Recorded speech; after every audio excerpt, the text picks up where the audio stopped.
His shoes crunched on the thin layer of frost that had formed on the floor of the family home. His steps were short, hesitant. Yamamoto Heikichi squinted into the darkness of the ruined home, searching for the grisly details he had been warned of, searching but not truly wanting to see. "Light! Light!" One of the Imperial Army Japanese soldiers outside called for a torch, and soon the blazing item pushed back the shadows inside the home. They'd come in through the front door, but a massive hole in the far wall showed where the beast had torn through the wood and straw with ease. The carnage it had wrought inside the shattered home had been removed days ago, yet the evidence of the evil that had taken place there was still evident to Heikichi's experienced eye. It was him, Kisagake. Heikichi's trembling voice was barely audible through the freezing wind blowing through the remains of the home, yet the soldiers outside could not help but suppress a shudder. Heikichi felt the tears burning in his eyes. It was his fault. If only he'd come sooner. Days earlier, the horse was whinnying again, this time much more agitated. Muttering under his breath, Iseri picked himself up off his sleeping mat and looked for his heavy robe. It wasn't winter yet, but snow had started to fall, and the wind was bitter cold. Whatever was agitating the horse was relentless, prompting a fresh set of alarmed whinnies that compelled Iseri to move faster. I'm coming, you old beast," Iseri muttered, his arthritic limbs aching in the cold. His eyes weren't what they used to be, so he searched for his glasses next before finally wrapping himself in a thick robe and stepping out into the cold night. He carried an electric lamp, courtesy of a passing Imperial Army officer who had sought shelter weeks ago and repaid the kindness. Now it cast a pool of light ahead of Iseri, and he could make out the door to the barn up ahead. The horse was whinnying furiously now, and he could hear it pawing at the ground. Moving forward, he spotted the animal still in its outdoor stall, huffing furiously and pushing against the pen door that kept it trapped inside. If he didn't hurry and calm the beast, it was likely to break the door down. Then Iseri heard another sound, one that froze him on the spot. It was a loud, heavy huff, an exhalation of air from a massive pair of lungs. There was only one beast that could make such a sound, and Iseri cast a glance back to the house, wishing he'd brought his rifle. The door to the barn, which he now noticed had been left ajar, pushed open from the inside. The horse gave off another terrified whinny, causing the beast exiting the barn to perk up its ears in surprise. In its massive jaws was a sack, with what Iseri thought was corn spilling out from a tear in the side. The animal took another step out of the barn and into the pool of light cast by the lamp. It was an Ezo brown bear, second largest bear in the world, and its small black eyes focused on Iseri, as if deciding which would make the better meal, the sack of stolen corn or the aging farmer standing before it. Iseri's hands shook so hard the lamp cast shadows of the beast that jumped across the front of the barn. Suddenly, the horse kicked the pen door savagely, causing it to tear off its hinges and crash to the ground. The sudden noise spooked the bear, which promptly turned and ran off into the dark forest. Iseri stood frozen in fear. He knew he'd just stared death in the eye and been given a pass. "Tell us about the bear." The fire cackled and roared inside Iseri's home, giving off enough smoke that not all of it could escape through the chimney. Iseri had been afraid to open a window to let the smoke ventilate properly since his encounter with the massive bear, fearing the beast would return and decide to visit the house this time. This left Iseri, his son, Tani, and the two hunters sitting amidst a gloomy, smoky atmosphere, adding a certain ambience to Iseri's retelling of the terrifying bear encounter. He'd sent Tani to a neighboring village searching for Matagi, famed bear hunters who specialized in tracking and killing the extremely dangerous beasts. In the old days, teams of them would work together to bring down the massive bears that roamed the Japanese hills and the mountains, using spears, nets, and bows. But now 2 men armed with rifles could do the work all on their own. The bears were less common now, and the hunters were happy for the work, taking only food and the right to harvest the animal as payment. What did the bear look like? What was its condition? The Matagi inquired, giving a knowing look at his partner. Well, it was huge, almost as huge as the door to the barn. It's a wonder the beast fit inside, but it looked kinda skinny too for its size. The hunters nodded. This was what they were afraid of. The first Matagi spoke up again. The second rarely did any talking, Iseri had noticed. This is not good news then. It's late in the season. If the bear is wandering this close to human settlements, it means it did not feed well this summer. This makes the bear very dangerous. I'm grateful my son found you then, and that you agreed to come. The Matagi nodded solemnly. They needed to act fast before the bear returned, before it realized that humans made very easy prey. Or perhaps, given how close it had come to civilization, it already knew that. The Matagi didn't dare breathe. Any mistake could give his location away. He exhaled slowly, letting his breath cool in the cold air so it wouldn't steam. After 10 days of waiting, it had finally returned as he had suspected. He could hear it out there somewhere in the darkness, its large furry paws muffling its steps. This massive creature was one of the most feared killing machines in Northeast Asia, rivaling even the dreaded Siberian tiger. It was close enough now that he could hear the breathing of the thing, like a massive bellows in the night. Glancing over his shoulder, he caught the eyes of his partner, who was hidden behind a log, using overhanging foliage as camouflage. The wind was at their faces, meaning the bear wouldn't smell them. A fortuitous turn of events. He moved the selector lever on his rifle off the safety position, finger gently testing the trigger. When the creature finally broke cover, it surprised even the experienced Matagis. They'd hunted bears before, but this creature was a true monster, easily 1,000 pounds. And yet the farmer had been right about its emaciated state. Illness, perhaps injury, or just plain bad luck had robbed this bear of the summer foraging season. Its ribs were very clearly visible. The hunter shuddered. He could not imagine how big the monster would be if it was well fed. Bears have thick skulls and small brains. Only an amateur would shoot for the head first. The Matagi waited patiently, knowing his partner was doing the same, waiting for the bear to step forward and turn just enough to expose its flank, directly behind the front leg. This would ensure the bullet penetrated into the area that housed the heart and lungs, guaranteeing a kill against the massive beast. The bear trundled toward the direction of the farmhouse. Clearly, it did not fear humans, and the hunter dreaded to think what the bear had planned for the evening. Perhaps it was looking for the horse. Perhaps it had remembered the farmer and gambled on easier prey. He exhaled. The bear wouldn't be finding out tonight. Slowly applying pressure to the trigger, the rifle erupted with a loud crack that split the night air. A second after, his partner's rifle also rang out. The bear immediately turned on its heels and dove into the cover of the trees, smashing a hole through the frozen branches as it did so. The Matagi cursed, then picked himself up and jogged toward the tree line. Something had gone wrong. Neither of the two shots had been fatal, or the bear would have died within the line of sight of the tree line. But for now, both hunters stood well outside the perimeter of the great forest beyond, knowing full well a wounded bear was a deadly threat, especially in the dark. The next morning, Iseri joined the hunters. As they looked over the bear's prints, they'd easily found the trackway and followed it into the woods. After 30 or so steps, the blood was visible in its paw prints, but the trail kept going deep into the forest beyond. "You didn't kill it." The talkative Matagi looked sullen, as his silent partner looked serious. "No, but it is wounded. It has learned to fear man and will not return." "Are you going to track it?" "The weather is turning too quickly. It would be too dangerous to follow the beast. It will either die from its wound or soon den and die of starvation in the winter. Either way, the animal has learned to stay away from humans." Iseri nodded, but deep down inside he felt that something was terribly wrong, or soon would be. "A bear?" The old drunk slurred his speech as he rudely interrupted the two Matagis' conversations from several tables over. The man was clearly working on his second bottle of rice liquor and seemed barely able to stay on his seat. A waitress hurried over to placate him, obviously used to his drunken rudeness by now, but he waved her off. "Did you say a bear?" "Yes, you drunk. At the new settlement, we drove it off." The hunter turned his attention back to his own drink and the conversation he'd been enjoying with his partner. It had taken them a day to get back from the mountain village, and he was glad for the warmth of the liquor. Yamamoto Heikichi stumbled to his feet, waving off the waitress who was insisting as politely and firmly as she could that he retake his seat. "Woman, go. I'm fine. Josh fine." He slurred only a little, but his step was less sure. The two hunters eyed him warily as he approached their table. "The bear, you shot it?" "Yes. Go back to your drink, old man." Heikichi shook his head fiercely, then immediately regretted it as the world spun around him. Regaining his balance and composure, he pressed the issue. "But you didn't kill it." "No, there was blood in the tracks. It's wounded. It has learned to fear man." "You foolish. A bear this late in the winter does not fear man. It fears starvation."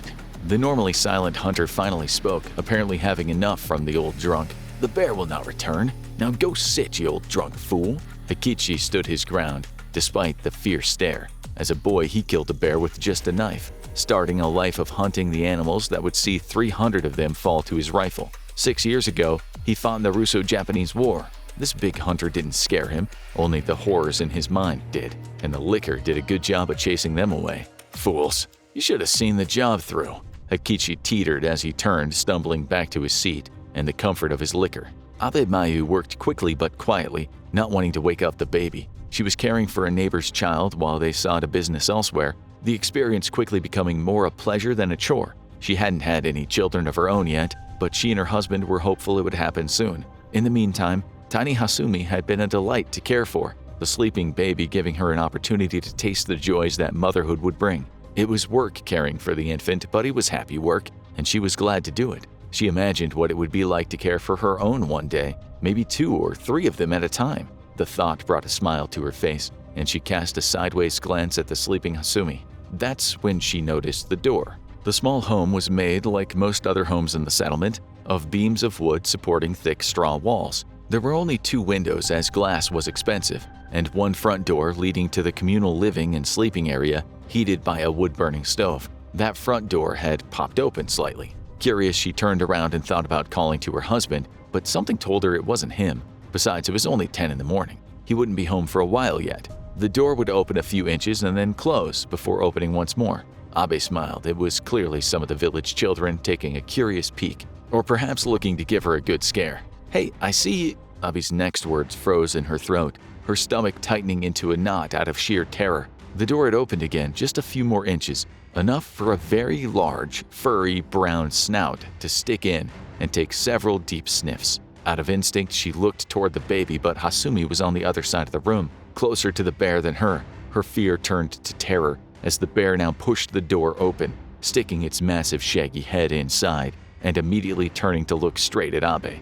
It moved leisurely, as if unhurried and uncaring, completely confident that nothing could stop it from doing as it pleased. Abe let out a small scream as the beast pushed its way inside. So large it scraped the doorway, yet this did not add to the beast's hurry. It sniffed the air once more, and then must have smelled Hasumi as it began moving toward him. A primal instinct kicked inside of Abe's mind, some relic from humanity's distant savage past. She gave out a guttural yell, and looking for a weapon, anything, settled on a piece of firewood. She threw it at the bear, yelling threats at the animal as she hurled more firewood.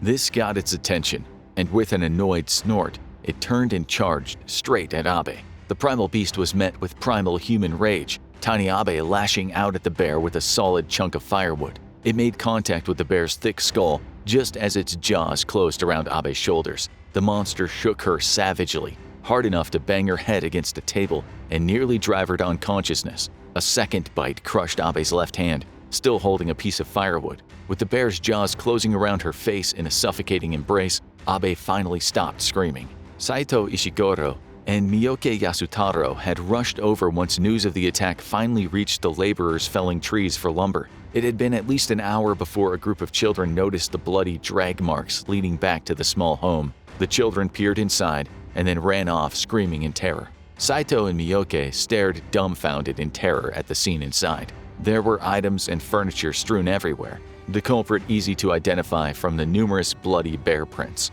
Only one of the victims was still in the cabin, tiny Hasumi, who had not survived the encounter. Of Abe, only her left arm remained, but the bloody trail leading to the woods made her fate clear. Abe's inconsolable husband had to be restrained by force from chasing the bear on his own. Saito and Miyoke could only be grateful that it hadn't been their families, but the two friends shook the evil thought away. The morning sun rose on a frightened village. Few had slept that night, and every home had kept at least one person on watch. But there were only 5 rifles in the entire village, and the rest of the households had to arm themselves with whatever was at hand, wood-cutting axes or even stout shovels. Luckily for all, the bear had not returned. The men gathered at the center of the settlement, a cleared space for communal gatherings. The sleepy little village was nothing more than a toehold of humanity on the edge of a vast and dangerous wilderness. The assembled men were arguing amongst themselves when Saito and Miyoke arrived. Some were arguing that they should immediately search the woods for Abe. Others said it would be better if they simply fortified themselves until help came from the government. Miyoke shook his head, raising his voice above the din. "This does us no good to argue. We're not hunters. We need help. Yes, but we also need to search for Abe. Who knows, she may be alive." Saito backed up his friend. "Therefore, we have a proposal, an armed search party." One of the men snorted in derision. "We have 5 rifles, and none are trained hunters. We'll just become bear food." Miyoke shook his head again. "No, not if we go as a group. Bears, even very aggressive bears, stay away from large groups." "Precisely. That's why it attacked Abe at home. Her house is on the furthest periphery of the village. It was the easiest to get to." Saito spoke with sadness in his voice, scanning the crowd for Abe's husband, but he was nowhere to be seen. The assembled men began to murmur amongst themselves. Some agreed they could arm themselves with pitchforks and axes. The 5 armed men would be the core of the search party, and they would all stick together. There were protests, but these were shamefully silenced by pointing out that if it was their family member who was dragged into the woods by the bear, they'd want to mount a search as well. At last the group agreed. Miyoke and Saito would leave the village and make haste to a nearby township where they had business errands to run but would also allow them to make contact with the government and request aid. Plus, they'd heard tell of a famous bear hunter there, exactly the expert they needed to help keep the village safe. Miyoke and Saito headed for Miyoke's home, where both families had gathered. Saito's wife, Take, was 6 months pregnant and had brought her 3 young sons with her to the Miyoke household. Yayo Yasutaro reassured Saito that his family was welcome to stay with her and her own 4 children, the youngest of which she carried on her back in the traditional style, the toddler still too young to walk on his own. The families said their goodbyes to the men, Saito kissing his pregnant wife's belly and whispering a quick prayer. Yayo shooed him away with a broad smile, as was her way, assuring him they would be fine. There were too many people for one bear, she said jokingly. Even mighty wild beasts were afraid of people in groups. Saito laughed politely, but deep down inside, he couldn't shake a growing feeling of dread. Miyoke and Saito had invited Odo, a young man from the village, to stay with the families. He was new to the village. He had no family of his own, but had proven himself to be a hard, reliable worker. His work ethic had earned him a high degree of trust over the last year with the men of the village, and now Miyoke and Saito had a special task for him. Odo, we're asking you to remain with the women and children. Miyoke put his hand on Odo's arm. Miyoke, but the bear hunt.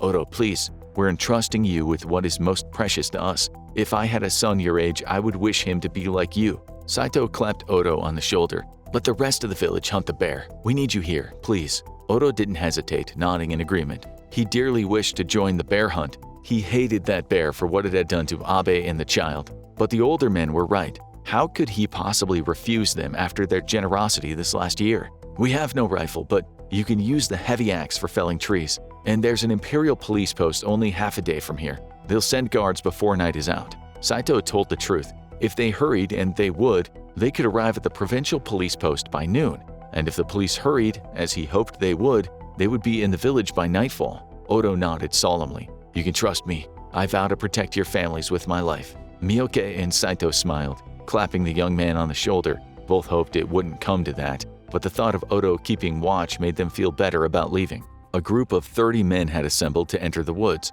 Only 5 carried rifles. The rest carried everything from heavy axes to pitchforks, and even a few heavy clubs for breaking river ice. It was a motley militia, but courage was high given their numbers, making the forest seem a little less menacing. The grizzly trail was easy enough to follow from Abe's home, even with light snowfall in the evening. The men were glad that the snow had largely covered up the great streaks of blood that the beast had left behind as it carried its prize. One of the men who had tracked game back in his ancient youth inspected the trackway and made a horrible discovery. Judging by the drag marks, Abe had been alive as the beast dragged her away. This news dampened the spirits some, but the men rallied and proceeded to follow the trail. After a half mile, they entered the denser part of the forest. Despite their numbers and early bravado, the men couldn't help but hesitate before plunging into the primeval forest. It was quiet in the trees. The thick overhead cover and 2 inches of snow muffled outside noise while amplifying any created within. The crunching of 60 feet was almost unbearably loud as the men strained their ears for any noise of the giant bear. It wasn't long before the 5 shooters had to force themselves to keep their fingers off the triggers for fear of accidentally discharging their rifles with every twig break. Death prowled these woods, and it wouldn't be long before they'd have to face it. In any other situation, it would have almost been comical. Up ahead, the trail went up and over a small rise, and the men were barely 100 meters into the shadowed woods when it appeared, sauntering over the rise as if it had no care in the world, coming face to face with the impromptu hunting party, much to both sides' great surprise. Several men screamed. The bear in their imaginations did no justice to the 1,000-pound beast before them. The bear roared, and more men's nerves broke, including 2 of the shooters. A group of them turned and ran immediately. The others shouted at the bear fearfully while imploring the armed men to shoot. Shots rang out, and the monster bear seemed to hesitate. Another shot, fired in terror, smashed into a tree next to the bear, This at last convinced it to retreat, taking off at a fast gallop as it plowed through the snow. It would take time for the men to gather their courage once more, and only after seeing the bear vanish far into the distance. None spoke about the wave of cowardice that had overcome the group. All men had wrestled with their fear, and more than one bowel had accidentally been loosened. On inspection of the tracks, the armed men cursed in frustration. Not a single one of them had hit the beast, despite it being only 20 meters away. The monster had never strayed far from the village. It had bedded for the night at the base of a thick Sakhalin fir tree, and specks of blood betrayed the presence of Abe's remains under the snow. Only her head and legs remained, buried to preserve them, so the bear could feast again later. There was no doubt left. The bear was not afraid of man. Rather, it now viewed humans as prey, and the proximity of its night shelter made it clear that the village was officially its hunting ground. There, the old drunk's there. He's the one you want. Miyoke and Saito thanked the waitress, who seemed as if she'd had about enough of that old drunk that she pointed out. Both could see why. Even from a distance, they could smell the stink of rice liquor and sweat. The old man, oblivious to their presence, downed another swig of liquor, leaning his head back to savor the burn. "Sir, excuse us. We're told you are a hunter." I was a hunter. Now, I'm a drunk." Yamamoto Heikichi slurred as he spoke. Clearly, this wasn't his first bottle of the evening. Saito looked at Miyoke questioningly, but Miyoke nodded at the two empty seats. Reluctantly, Saito joined Miyoke at the man's table. "You here to drink?" Saito pushed the offered bottle away. "No, sir, we're here to ask for help." "You the village with the bear problem?" Miyoke looked surprised. "Two hunters came here a week ago, 2 weeks ago." Heikichi waved his hand as if shooing away the thought. "Whenever. They came here, spoke of a brown bear nearly killing a man. The beast returned. 1 day ago, it killed a woman and a baby." Heikichi's eyes widened, the old man seemingly sobering in a moment. "The bear. Did you see it? Did you see the bear, boy?" "No, no one did. It attacked in the morning, but the house was remote. None knew of it until the children found the trail." Heikichi shook his head fiercely, muttering under his breath. Saito leaned in but could not hear what he had said. He thought it sounded like a name. "The bear will return. It's late in the season, and I realized humans are easy prey. I told those fools they should have finished the job." Heikichi took another swig from his bottle, savoring the burn. "Sir, please." Saito gently took the bottle from the old man, moving it out of his reach. "Our families live there. We heard tell of a great hunter, a fierce killer of bears." Miyoke leaned in. "Sir, we beg of you. We need your help." "You talked to the police?" "Yes, they sent guards hours ago and—" "Then you got your help, boy. Better help than this old drunk. I don't even have my rifle anymore. Pawned it for drinking money after the war." The two younger men looked at the man without speaking. "Don't give me that look. Drink has served me better than that rifle would have." To punctuate the point, he leaned forward and snatched the bottle Saito had been pulling out of reach, nearly tipping over and onto the table in his drunken effort. Saito stood, disgust on his face. "Let's go. This old drunk can't help anyone. Go, return to your families and bar the doors. Bar the windows. Light large fires and make noise, lots of noise. That bear will return." Miyoke and Saito were already on their way out the door, letting it close behind them so they didn't hear the old man's final rant. "The bear will return. Kishigake will return for more blood." "Bear! The bear has returned to the Ota home!" The shout of alarm from one of the sentries, red-faced as he burst through the door of the home the police were using as their base of operations, set off a flurry of activity. Men grabbed for their rifles and put on their boots and coats. They had previously been discussing how best to hunt for the beast. None dared believe the animal would return to the site of its recent attack so soon. Shouts rang out across the village as men rushed to the empty home. They had a chance to kill the beast. Hopefully it had entered looking for morsels it may have left behind, and the animal could be trapped. Take Ishiguro hugged her belly against the cold as Yayo exited the home and shooed her inside. Go, my dear. You'll catch the death of you out here. The bear's returned. It's back at the Odo house." Yayo's blood ran cold, but she shooed the fear away. "Good, then the men will kill it. Odo will watch over us meanwhile. Isn't that right?" Odo had been watching the policeman intently, only coming to when he heard his name. Yes, ma'am, that's right. Now please, Mrs. Ishiguro, let's get you inside." There! A guard exclaimed loudly, pointing at the large shadow ambling along the abandoned home. He raised his rifle only to have an older policeman knock it back down. "Stop, you fool! There's a squad on the other side of that house. If you fire, you're as likely to hit them as the bear." The older policeman spoke true. They had set up 2 squads, one each on the north and the south ends of the home, about 50 meters from the structure. The plan had been to catch the bear in crossfire. Somehow the beast had slipped past their killing field and had gotten to the house itself. Now they couldn't fire without risk of hitting each other. But someone from the other squad did fire, the round smacking into a tree near the two policemen. "Fools! Stupid damn fools! What are they doing?" There was the sound of a rifle from a few meters away. The older policeman ducked reflexively, then turned to the offending man, savagely knocking the rifle out of his hands. "You idiot! I said hold your fire!" The bear, alarmed by the police presence, made a break for the tree line and was soon out of sight. The two squads of guards gave chase, but the bear easily outpaced them in thickening snow, leaving them hopelessly behind. Still, they chased, delving deeper into the silent woods. They would find its tracks and realize the animal had turned around, way too late. Yayo was happy despite the circumstances. She'd always loved having a big family, and now it was bigger than ever. Odo was like the older son she'd hoped her own boys would grow up to be. He'd been a good worker with her husband, and now he stood watch faithfully over their house. Take and her 3 boys filled the small home to a near bursting point, but it brought Yayo gladness to see all the children playing together. Take glowed in that special way that only a happily pregnant mother can. She was happy, despite the circumstances. Cooking dinner was its own ordeal, given the number of mouths to feed, but Take had graciously brought plenty of extra rice and vegetables to compensate. The big meal bubbled at the hearth as Yayo put the finishing touches on it. One of the boys cried out in fake pain, the consequence of their roughhousing, but Yayo ignored the cry for attention. Take saw to the child, and Yayo sighed inwardly. She was still a young mother, but she'd learn. A curious rustling sound got Yayo's attention. It sounded like summer mice when they attempted to burrow into the walls of the straw home, foolishly thinking they might find some seed in the hay. Yayo walked to the window overseeing the hearth and looked up and through it, but it was hard to see through the frost and the shadowed night beyond. Still, she heard it again, a little bit louder this time. There was no chance it was a mouse at this time of year, perhaps a hare? Yayo leaned up against the window, trying to peer down to get a better look.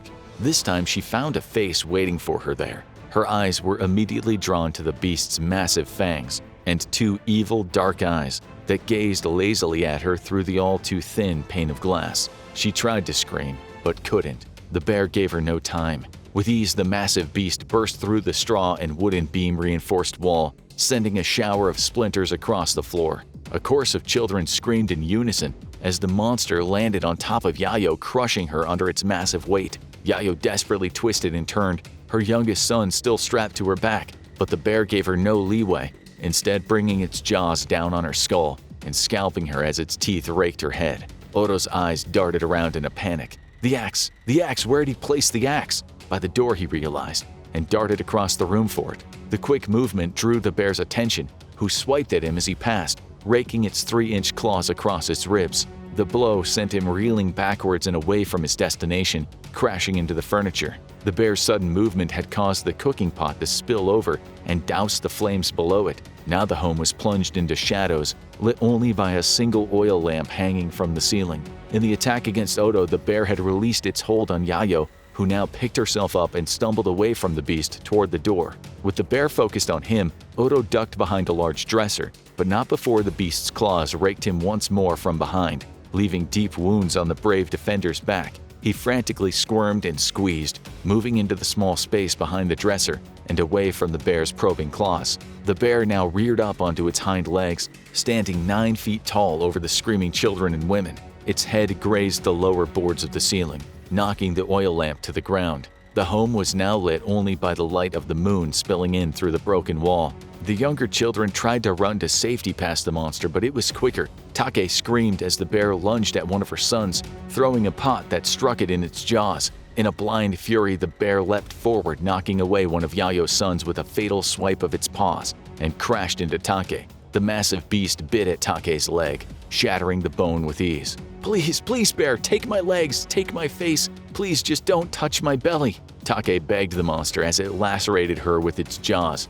but the beast obliged. It did not touch her belly, save for the crushing weight of it on top of her. The bear instead ripped at her legs, then satisfied, brought its massive jaws down on Take's face. Yayo ran. Her left arm hung uselessly at her side, and her scalp had been half torn away by the monster, exposing the shiny skull beneath. Her right leg bled profusely from a bite that had thankfully not broken the bone, but still she ran, hot breath and blood steaming into the night air. "Bear! Bear!" It was all she could manage, but it was enough. The cry of alarm was picked up by other households who came rushing out to investigate. Soon it had reached the policemen, who were only just now hurrying back from the woods. Having realized their terrible mistake, they halted at the ghastly sight of Yayo. "My children! Take, please go! Go! They're still in the home!" The men stared in dumbfounded terror at Yayo's terrible wounds, and several hesitated now that they stood face to face with the abomination's handiwork. The older policeman elbowed a man next to him in anger and disgust.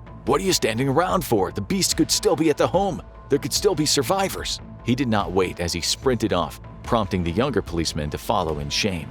Saito fell to his knees, sobbing. Miyoke simply stared, dumbfounded. Both men had just returned home, making it in time with the rising sun after only a few fitful hours of sleep.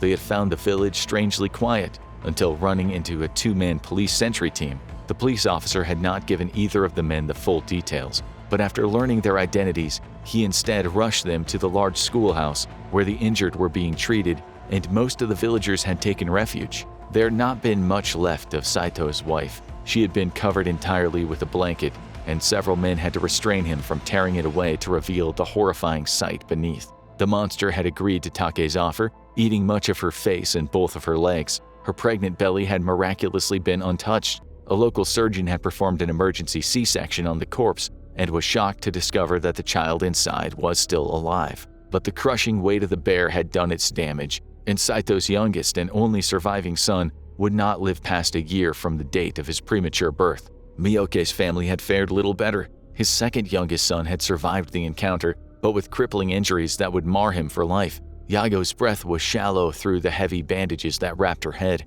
The surgeon, with assistance from the police medic, had done what they could, but the blood loss would prove fatal. Odo approached the grieving man, not daring to look them in the eye. His chest was wrapped in bandages to dress the huge raking wounds on his chest and back. His left hand had been partially crushed in the monster's jaws. I'm sorry, the axe. The bear, it came through the wall and… Saito grabbed Odo by the shoulder, then squeezed. Tears fell from his eyes, and he squeezed harder. Odo cried too, not in pain, but in shame. The bar was abuzz with news of a horrible bear attack. The frenzy kicked off by a police officer who had just entered the bar and sat with a heavy sigh, asking for a strong drink. Eventually, the fervor was enough to reach Hikichi and cut through his drunken haze. Standing and testing his balance a moment, Hikichi threw some water on his face in an attempt to sober up before approaching the bar. "You, police officer, you say there was a bear attack? Another one?" The officer looked him up and down with disgust, then turned back to his drink. Hikichi lunged forward and yanked the officer's arm, forcing him to face him. "I said, was there another bear attack?" "Yes, you old drunk. Another attack, same village. Now watch yourself or I'll have you arrested for assault on an officer." "How many?" "What?" The police officer looked as if he was going to make good on his word. All he wanted to do was get back to his numbing drink. "I said, how many victims?" The officer shoved Hikichi back. "2 families, okay? 2 entire families. The beast broke into the house and ate them all." Hikichi shuddered so violently he nearly fell to the floor, completing the act as his legs gave out in shock. Falling to his knees, he began to sob. A bottle of rice liquor had fallen to the ground as he stumbled. Hikichi grabbed it and in a rage smashed it into the bar, the shattering porcelain cutting deep into his palm. It had taken 3 days for the police to assemble a force of 24 experienced officers and volunteers from neighboring villages, several of them, like Hikichi, veterans of the Russo-Japanese War. It was these veterans who were put in charge of individual squads. The police captain, now in charge of the special detail, not wanting to repeat the mistakes of the past few encounters with the bear. Mistakes? More like idiocies, thought Hikichi. He was observing the assembly from the rear of the school. He'd made the trek just in time for the remains of the bear's latest victims to be moved to a proper morgue facility a town over. Now the school building smelled of antiseptic, but Hikichi's nose had been trained by years of hunting and then violence of the war. He could still smell the blood and the gore lingering in the air. He instinctively reached for the ever-present flask at his side, then remembered he had pawned it, along with a significant amount of his valuables, for the rifle that now slung from his shoulder. The weight of it felt good, like an old friend. Felt better than the weight of the flask at his hip ever had. The police captain outlined a strategy, going over his plan on a chalkboard where he'd sketched out the village and the local environs. He assigned teams, tactics, strategies. Hikichi shook his head. It was all wrong. This wasn't war. This was a hunt. The bear would do something unexpected. as he had both previous times, because bears don't think like humans who draw up plans and strategies on chalkboards. Bears act on instinct. They are pure cunning, because their very lives depend on it. Every day is a life and death struggle for survival, every meal merely postponing starvation for but a while longer. The bear would return, and when it did, it would do so unexpectedly. Heikichi hoped with all these armed men there would at least be no more victims, but the police wouldn't stop it, and he wasn't planning on them doing so. He just needed them to create an opportunity. So he waited. That night, the bear returned to the scene of the latest carnage. An ambush squad had been left inside, but predictably, the bear had smelled the trap, and at the last second ran off. The men gave chase. Heikichi merely watched from the comfort of the fire. They were wasting their breath. The bear was a master of the night and the woods, both. The next morning, it was discovered that the bear had returned to the place it had first killed. It had dug at the floorboards, its delicate nose sniffing out the winter foodstuffs kept underneath. The police captain cursed his own foolishness for not stationing a kill team there, or at least poisoning any remaining food. It wouldn't have mattered though. Heikichi knew bear noses were sensitive enough to sniff out the poison, and it would have never consumed it. The brazen and repeated attempts to return to the village spurred the captain to create a line of sentries on the near bank of the frozen river that separated the village from the forest. This risked leaving the rest of the village vulnerable, but his men were within earshot of 3 guards left behind to watch over the families who remained. Most had simply left until the bear was dead. The rest had taken refuge in the school building. It was the only building made of brick and offered the only real shelter against the marauding beast. The wind was freezing and the sun still 2 or 3 hours away from rising. The 2 police snipers were struggling to keep their eyes open and keep warm. Yet the thought of the monster returning to kill more innocent people kept the men awake through their long vigil. Approximately 40 meters to either direction was another team of shooters, stretching away in a long line that encompassed the entire perimeter of the village. So far, the bear had always retreated into these northern woods, and if it wanted to return to its hunting ground, it would have to cross the river to do so. Suddenly, one of the men spotted a shadow on the opposite bank. He squeezed his eyes shut for a moment and then opened them again, but the shadow was still there. Removing one hand from its glove, he rubbed the fatigue out of his eyes. "Hey, what are you doing?" The movement had alerted the second shooter. "Over there on the other bank. I see something." The second shooter scanned the opposite bank. He saw nothing but the trees, which cast eerie shadows in the moonlight. "Wait, there." He spotted it too, but it was hard to make out what it was through the vegetation that obscured it. Are there any hunters on the other side?" The second shooter was now looking through the scope of his rifle, but it did little to reveal the shadow's identity. Whatever it wasn't moving anymore. Either a man taking a rest or… No, the bear couldn't possibly have figured out the trap. "I don't know, I don't think so. Nobody said anything about the hunters. I'm gonna shoot it." "Wait!" The second shooter put his hand on his partner's arm, then rose partly up out of his crouching position. "Hey, over here! Identify yourself!" The shadow moved at the sound, then it darted. The first shooter had never taken his sights off the shadow, and he immediately fired. A moment later, he had already fed another round into the chamber and fired again. His partner hastily brought the rifle up and took aim, but the trees were now in the way. He fired anyways, once, twice, then 3 times more. Heikichi's breath exploded in thick clouds of steam as he jogged through the deepening snow. There'd been blood in the tracks, thick, rich, crimson blood. That meant the beast had been shot near the lungs, but the fact that he'd been following the trackway now for half an hour meant it had not been shot in the lungs. It was a serious enough injury that the bear would be weakened, meaning it couldn't have gone far. They'd found the tracks at first light, the police captain trying to put together a squad to hunt the creature down. Heikichi had ignored them. A group of men would move too slowly to catch up to the beast, and if it had finally indeed been spooked away, it was only temporary. The monster would leave this village, heal, and strike at another, because that's what it did. That's what Kegasake always did. He knew the beast now, though nobody but its victims had gotten a clear view of it. It had to be Kegasake, the same bear with a white stripe that ran from its back to its chest, the bear he failed to kill years earlier and who had killed 3 women instead. The police captain had threatened to place him under arrest, but Heikichi ignored him and plunged into the forest alone. He or Kegasake would die this day. The tracks were quickly being covered by snow.